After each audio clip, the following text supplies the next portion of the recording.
cita-citanya memang mau jadi polisi gitu. Jadi dengan isu atau berita keburukan polisi apa dia nggak peduli. Yang dia fokuskan dia kerja yang benar gitu. Dia memang sesemangat itu gitu Pak kalau diajak kerja gitu. Jadi kalau diajak ke lapangan malah ayo gitu.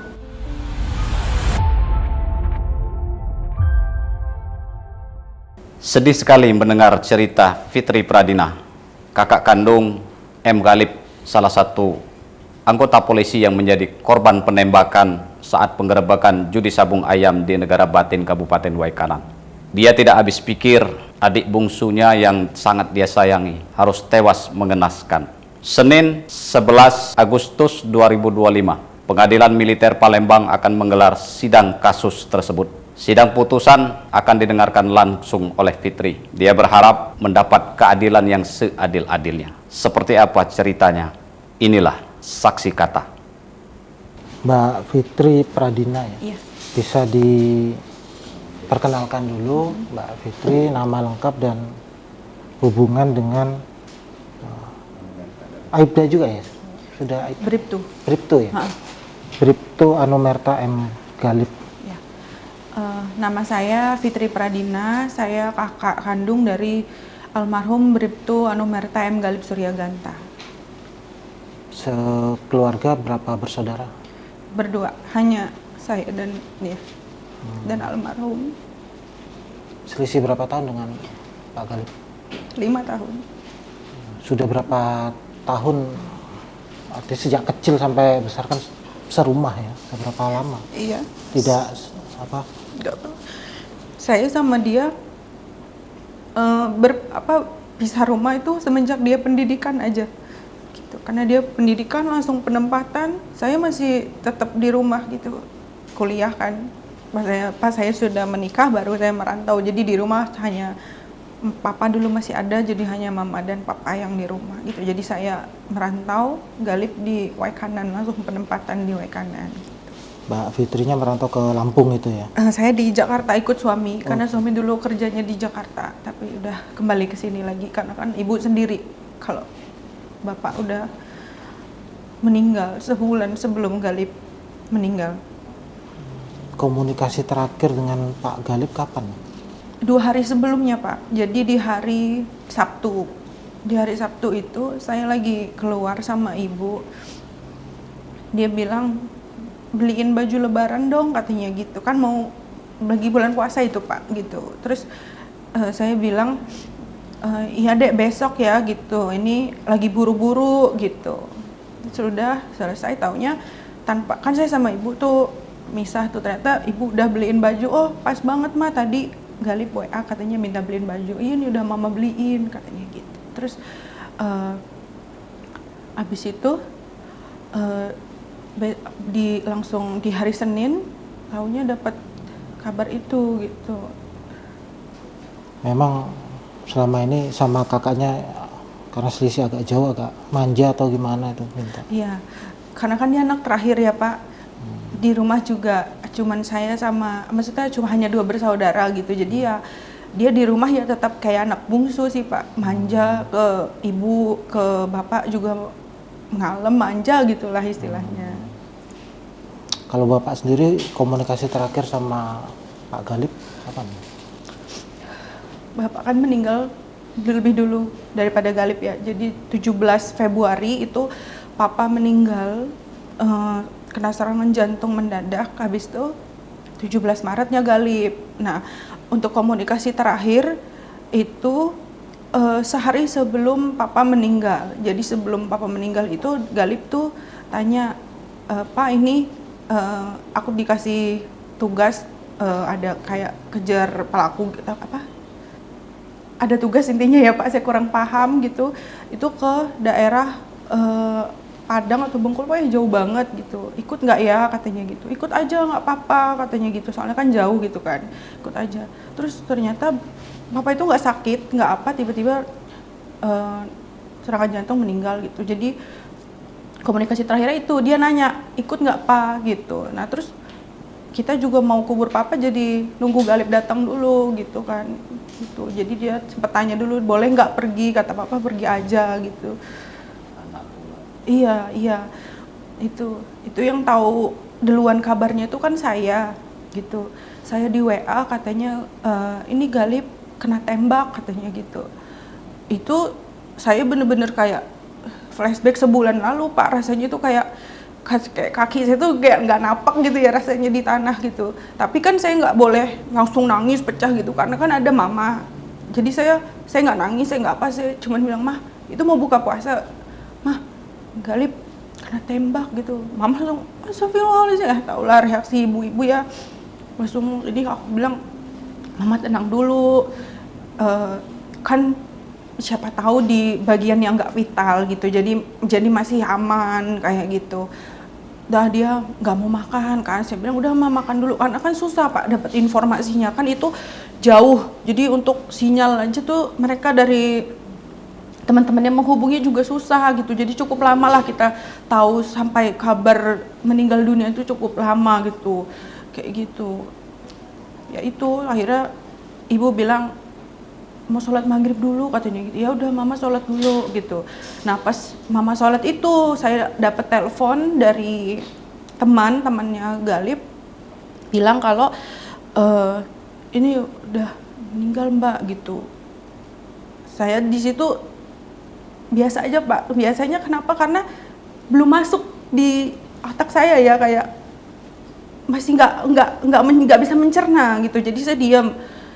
Saya nggak nangis, saya nggak apa, saya diam, terus saya mikir ini gimana cara ngasih taunya ke mama gitu. Saya cuman itu pikiran saya belum bereaksi gitu, masih loading lah istilahnya. Tapi ya mau nggak mau kan harus disampaikan gitu kan.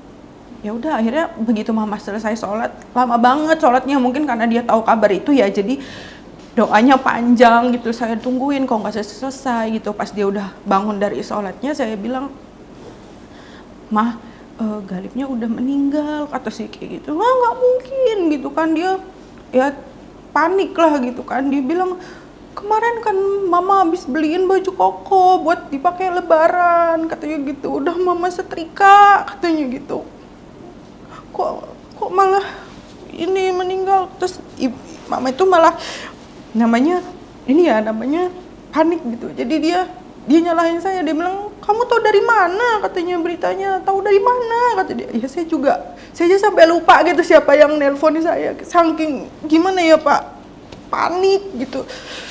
Saya cuma diem gitu, saya nangis karena ngeliat ibu saya nangis gitu, masih belum bisa mencerna itu gitu. Selama ini yang ikut mondar-mandir ke persidangan Mbak Fitri berarti? Iya, saya yang jadi kontak person itu ya?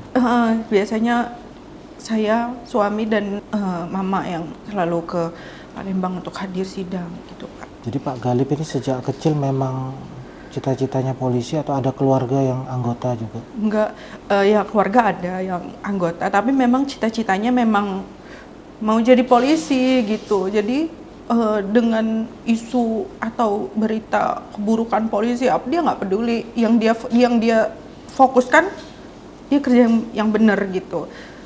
Saya juga dapat cerita dari teman-temannya kalau dia memang sesemangat itu gitu Pak kalau diajak kerja gitu. Jadi kalau diajak ke lapangan malah ya ayo gitu. Ya kayak mana ya orang yang kerja tapi profesinya memang cita-cita dia kan, pasti dia senang gitu Pak gitu. Bisa diceritakan lagi di keluarga dia tuh apa, orang yang seperti apa sih selama ini Mbak Fitri melihatnya? Dia manja Pak. Jadi walaupun di luar dia gimana sama temennya, tapi di rumah ya dia tetap jadi anak bungsu ya, anak bungsunya mama, anak bungsunya papa gitu. Ya karena dia excited sama pekerjaannya, jadi kalau dia pulang, kita tuh di ruang tengah itu dengerin cerita dia habis ngapain yang mana kita juga nggak ngerti apa yang dia lakukan gitu, kayak ini dengan bahasa pekerjaannya. Tapi ya karena dia seneng sama pekerjaannya tuh kita dengar, oh gitu ya Dek ya, iya terus ini kemarin gini, happy gitu, seneng sama pekerjaannya.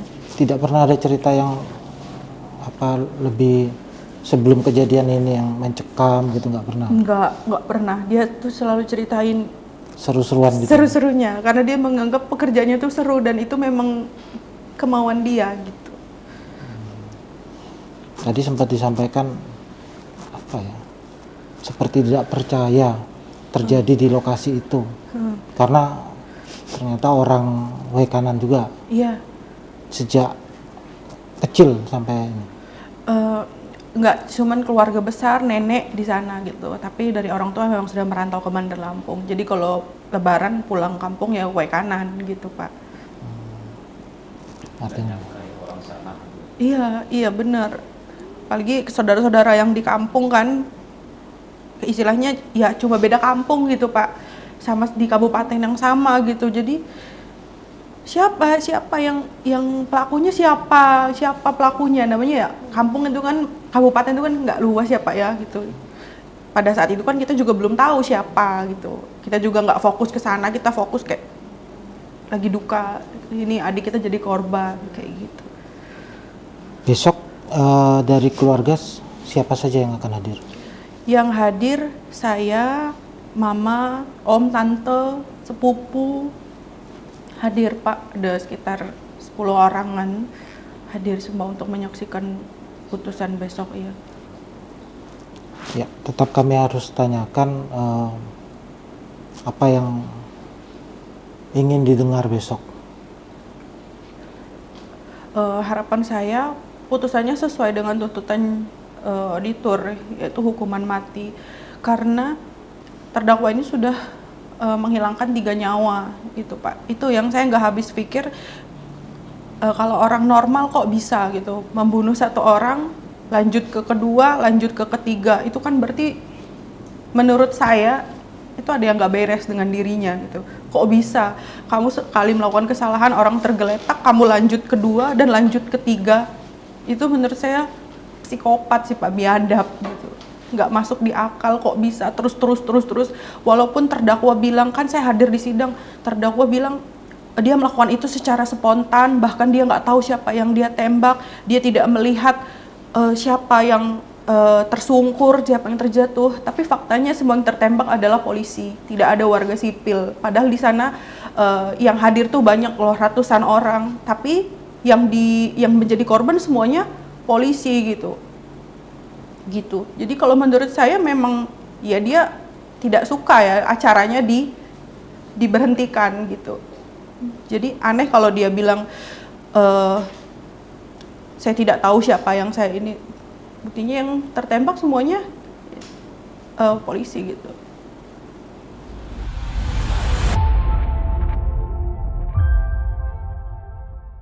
Tribuners, itulah tadi sepenggal kisah kenangan dari Fitri yang telah kehilangan adik kandungnya. Mudah-mudahan kisah ini menjadi pelajaran untuk kita semua, dengan penuh harapan keadilan masih bisa ditegakkan. Terima kasih sudah menyaksikan Saksi Kata. Sampai jumpa di Saksi Kata berikutnya.